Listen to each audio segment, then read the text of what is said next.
RobertISutton, The Friction Project, How Smart Leaders Make the Right Things Easier and the Wrong Things Harder.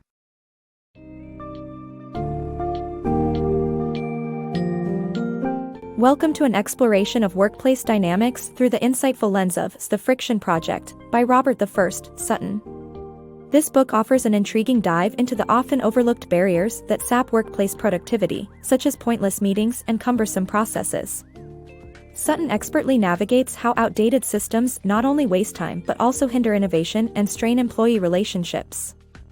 However, not all friction is detrimental. Some are essential for spurring creativity and iteration. Through real-world examples, Sutton emphasizes the urgency of distinguishing between harmful and helpful friction. He challenges leaders to become trustees of their team's time, suggesting practical methods for eliminating inefficiencies and encouraging beneficial friction. Get ready for a journey where you'll learn how the right amount of friction can transform an organization into a hub of innovation and growth.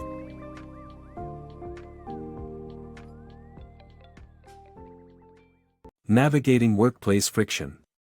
In the workplace landscape, friction often wears the guise of endless meetings, convoluted email chains, and overbearing bureaucratic processes. Such friction seeps into the daily grind, chipping away at morale and productivity while compromising trust and innovation. Yet, these frustrations are not an inescapable reality. They can be reframed and harnessed as catalysts for positive change. Real-world scenarios illustrate the hefty toll of friction: a healthcare CEO's interminable emails that sideline relevance, Michigan's marathon application forms for critical services, and one organization's staggering expenditure of hundreds of thousands of hours on pre-meeting groundwork. These examples reveal how friction can quash progress and innovation, creating environments where efficiency dwindles and employees feel weighed down.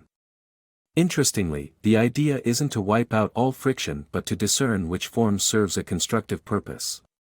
Let's consider Google Glass, whose hasty market entry, devoid of enough friction during development, preluded its downfall. More friction might have slowed the process but ensured rigorous scrutiny and better outcomes. In essence, healthy friction demands that teams wrestle with challenges, explore ideas, and extract learning from mistakes, as evidenced by Pixar's iterative approach to innovation. Here, friction is seen not as a hindrance but as an integral component of creativity.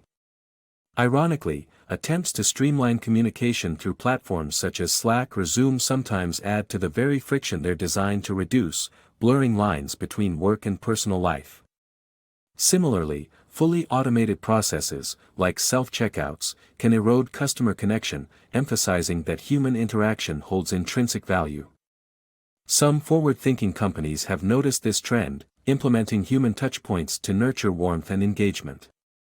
Ultimately, the mission is not to eradicate friction entirely but to distinguish between its detrimental and advantageous forms.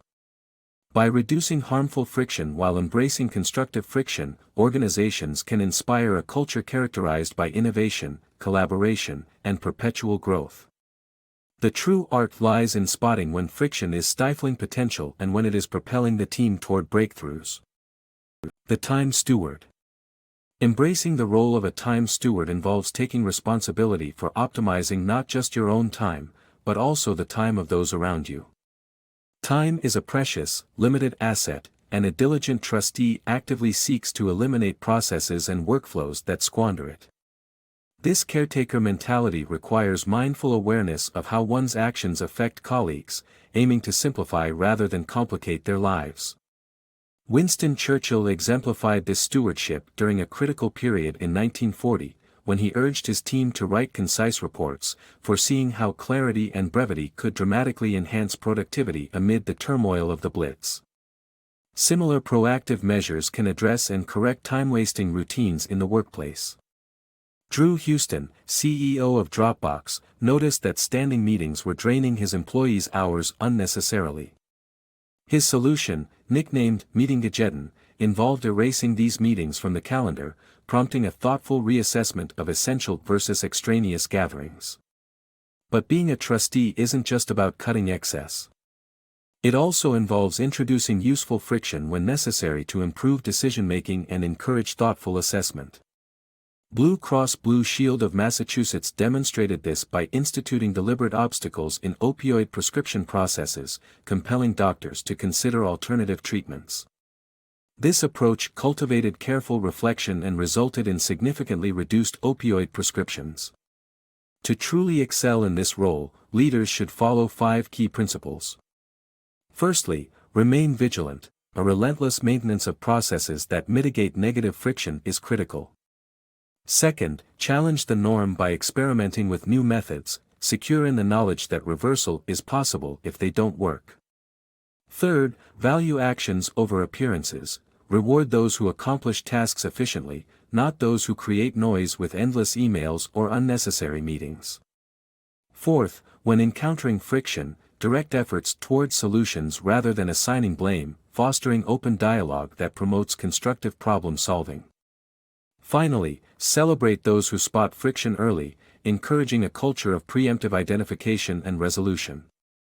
By integrating these principles, leaders don't just resolve inefficiencies, they nurture a dynamic and thriving work environment where productivity flourishes and time is revered as the invaluable resource it truly is. Fixing power poisoning. Dive into the realm of leadership where the concept of power poisoning takes center stage. Power poisoning occurs when those in management, cushioned by their privileges and status, lose touch with the real-world challenges faced by their customers and frontline employees. Consider the example of car dealership managers who enjoy perks such as receiving new vehicles at minimal cost, thus being oblivious to the usual customer frustrations of buying and maintaining a car. This detachment can stymie their ability to address customer pain points and optimize processes. To combat this detachment, leaders should adopt the mindset of an elephant: listen more, speak less. Active listening combined with seeking out employee insights is critical. Employ a practical method akin to the police ride-along, where executives shadow employees to understand their tasks and challenges intimately. This immersion offers a profound understanding, akin to the revelation by a New York City school principal who, after following a student for a day, discovered logistical issues that contributed to lateness. Similarly, an executive at Disney's Magic Kingdom gleaned operational efficiency tips from a housekeeper, which improved their overall system. Moreover, flexibility in hierarchy is vital. Rather than clinging to a rigid command and control approach, fostering an environment that encourages open communication between staff and leadership can yield remarkable results. Leaders should welcome feedback, integrate new ideas, and still retain the power to make decisive calls and delegate wisely. Balancing a flexible hierarchy ensures that leaders remain connected to their team's realities while steering the organization toward success. By addressing power poisoning, leaders not only improve workflows but also better the daily experiences of both employees and customers alike. The subtraction mindset. Humans naturally lean towards adding rather than removing when facing challenges, a tendency known as addition bias. This mindset can lead to unnecessary complexity and inefficiency. For instance, in U.S. public universities, administrative staff came to outnumber academic staff by a 2-to-1 ratio between 1987 and 2008, reflecting a broader trend where hiring often mirrors existing roles, mistakenly seen as enhancements. Within organizations, people feel compelled to demonstrate their value by adding new layers, whether through processes, technologies, or excessive input into meetings and communications, which can ultimately hinder productivity. Consider shifting towards a subtraction-focused approach to reap significant benefits by targeting 7 key areas. First, pare down superfluous elements by consulting your team or customers on which components are redundant or time-wasting, and remove them decisively. Then, streamline meetings, cutting unnecessary ones to reclaim valuable time for meaningful tasks, exemplified by Asana's employees who eliminated 500 low-value meetings. Review your evaluation practices as the third target. While feedback is crucial, overly elaborate appraisal systems can detract from actual work. Keep them simple to reduce friction. Fourth, tackle email overload. Policies that control email hours and encourage direct calls for urgent issues, like those practiced by the one-act consulting firm, can significantly cut down inbox management time. Prioritize user experience as target 5.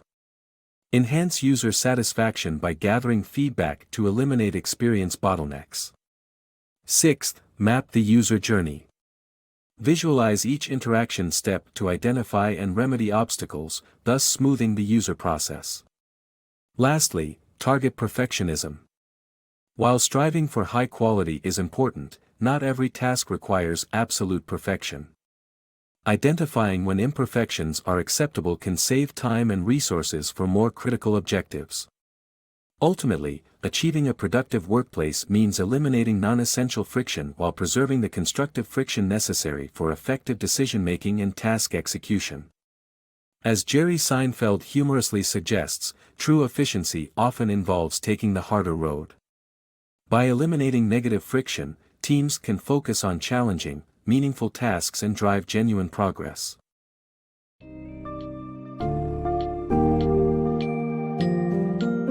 To wrap up, Sutton's The Friction Project is a compelling call to action for leaders to master the art of managing workplace friction.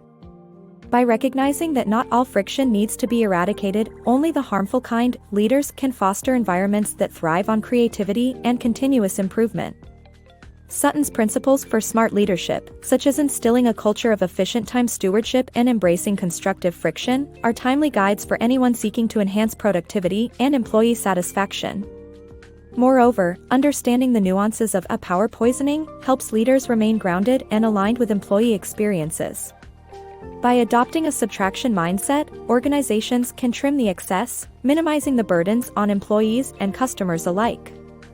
Ultimately, this book equips you with the tools to strike a balance between efficiency and thoughtful, strategic growth, positioning you and your organization for long-term success.